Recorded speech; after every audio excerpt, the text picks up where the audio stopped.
आणि यानंतर पुढची बातमी पाहूयात। भोंदू अशोक खरातचे नवनवे कारनामे हे रोज उघड होत आहेत।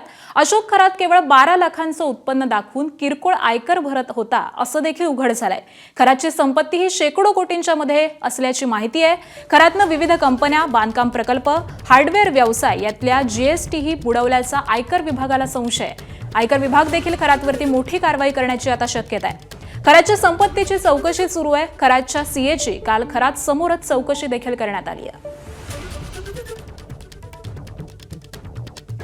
आणि याच संदर्भामध्ये आपण अधिक माहिती जाणून घेऊयात। आमचे प्रतिनिधी शुभम बोडके सध्या आपल्या सोबत आहेत। शुभम, खरं तर या चौकशीमध्ये वेगवेगळे त्याचे कारनामे असतील, वेगवेगळे हे सगळे खुलासे होत आहेत। खरातची संपत्ती ही शेकडो कोटींच्या घरामध्ये गेल्याचं देखील कळतंय। या सगळ्या चौकशीमध्ये नेमकी काय माहिती समोर आली आहे? नक्कीच आकांक्षा, आपण बघतो या भोंदू अशोक खरातच्या संदर्भामध्ये ज्या पद्धतीनं याच्या ठिकाणं चौकशी सुरू आहे, यामध्ये त्याचे आर्थिक लागेबंदे देखील त्या ठिकाणी तपासले जात आहे। त्याची सीए सोबतची काल समक्ष चौकशी झाली, त्यावेळी या सीएने अनेक महत्त्वाचे जे खुलासे आहेत ते यासाठी समोर केलेले आहे। आणि यामध्ये जर बघितलं तर हा भोंदू अशोक खरात केवळ 12 लाख रुपयांचं त्या ठिकाणी उत्पन्न दाखवत होता आणि त्याची जी संपत्ती आहे ती कोटींच्या घरात आहे। त्यामुळे आयकर विभाग देखील आता कारवाई करणार अशी शक्यता वर्तवली जाते। एकूण जर बघितलं तर त्याच्या काही ठिकाणी मोठमोठे भूखंड आहेत, काही प्लॉट्स त्या ठिकाणी आहेत। त्यासोबत जर बघितलं तर मोठी संपत्ती त्याची त्या ठिकाणी आहे। त्याची कागदपत्रे एसडी अधिकाऱ्यांच्या हाती लागल्याची माहिती मिळते।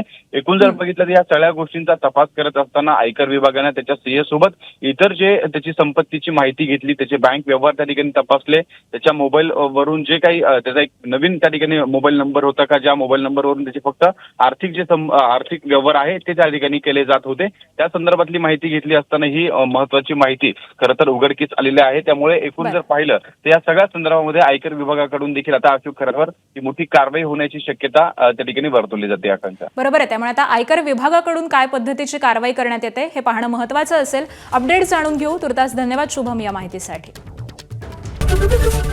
एबीपी माझा, उघडा डोळे बघा नीट।